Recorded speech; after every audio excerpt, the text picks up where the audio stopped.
Hello बच्चों, कैसे हो आप सब। आई होप आप सभी लोग स्वस्थ होंगे और मस्त होंगे। बच्चों, इस समय का जो कोरोना काल चल रहा है, इसमें आप सब लोगों को बहुत अच्छे से रहना है, बहुत ध्यान से रहना है और घर से बाहर बिल्कुल भी नहीं निकलना है। अपने पेरेंट्स की बात माननी है और ये सब ध्यान में रखते हुए, अपना ख्याल रखते हुए और फिर इसी तरीके से पढ़ाई भी करते रहना है।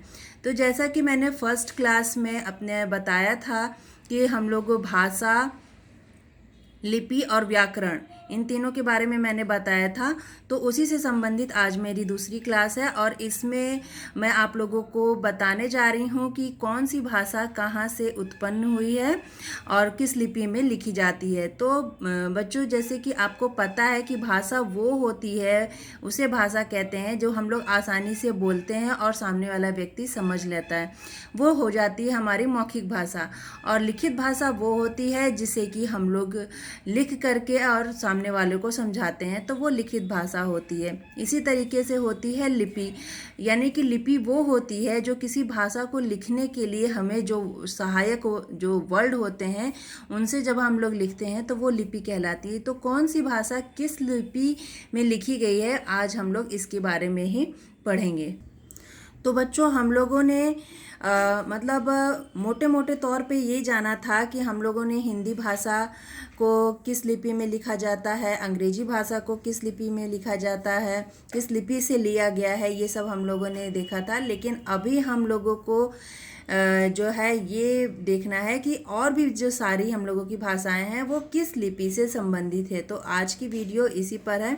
तो यहाँ पर ये मेरे पास जो है कुछ भाषाएं हैं और उनसे जो उत्पन्न हुई हैं लिपियों से, उनके बारे में आज मैं आप लोगों से बात करूँगी। तो सबसे पहले देखते हैं कि हिंदी जो है वो हम लोग की किस लिपि से उत्पन्न हुई है। तो ये है देवनागरी लिपि से उत्पन्न हुई है। उसके बाद नेक्स्ट है संस्कृत, तो ये भी हमारी देवनागरी लिपि से उत्पन्न हुई है। और अंग्रेजी रोमन लिपि से उत्पन्न हुई है, पंजाबी गुरुमुखी से और गुजराती देवनागरी लिपि से। यानी हमारी देवनागरी लिपि से जो भी भाषाएं उत्पन्न हुई हैं, उनमें है हमारी हिंदी, संस्कृत, गुजराती और मराठी। ये जो भाषाएं हैं वो देवनागरी लिपि से उत्पन्न हुई है। तो चलिए आगे देख लेते हैं। तो नेक्स्ट हमारी भाषा है फ्रेंच। ये हमारा रोमन लिपि से उत्पन्न हुआ है। जर्मन रोमन लिपि से उत्पन्न हुआ है। बंगाली बांग्ला लिपि से उत्पन्न हुई है। उर्दू फारसी लिपि से उत्पन्न हुई है और मराठी देवनागरी लिपि से उत्पन्न हुई है। तो ये कुछ इम्पॉर्टेंट भाषाएं हैं जो अक्सर एग्ज़ाम में आते हैं और पूछे जाते हैं। तो ये किस लिपि से उत्पन्न हुई है, तो ये मैंने आज आप लोगों के साथ शेयर किया। और एक प्रश्न ये भी पूछा जाता है कि देवनागरी लिपि किस लिपि से उत्पन्न हुई है। तो देवनागरी लिपि जो है वो हमारी ब्राह्मी लिपि से उत्पन्न हुई है। तो इस बात को आप लोग ध्यान में रखिएगा।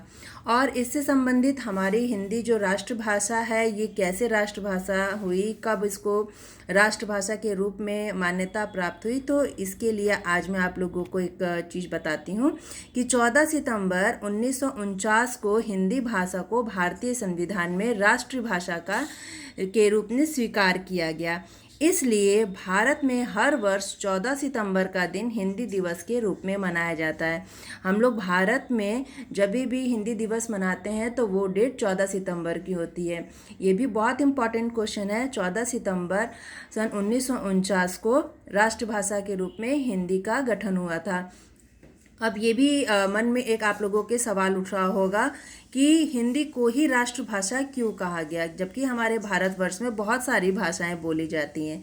तो इसलिए इसका जवाब ये है कि इसलिए इसको कहा गया क्योंकि हमारे जो जितने भी राज्य हैं, सभी राज्यों में सामान्यतः हिंदी बहुत आसानी से सब लोग बोलते हैं और एक दूसरे की भाषा समझ लेते हैं। तो राष्ट्रभाषा वो होनी चाहिए जिससे कि हम लोग एक दूसरे की बातों को आसानी से समझ लें और अपनी बातों को उनको समझा सके।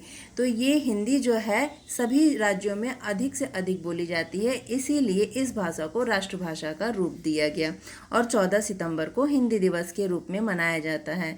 तो आई होप बच्चों आप लोगों को ये वीडियो बहुत अच्छी लगी होगी, आप लोगों के लिए बहुत सहायक होगी। तो इसी के साथ मैं अपनी क्लास को यहीं पे एंड करती हूँ और फिर मिलते हैं नेक्स्ट क्लास में। अगर आप लोगों को किसी और सब्जेक्ट से संबंधित या हिंदी से संबंधित कोई भी जानकारी चाहिए तो आप लोग मेरे कमेंट बॉक्स में लिख के बता सकते हैं। Thank you.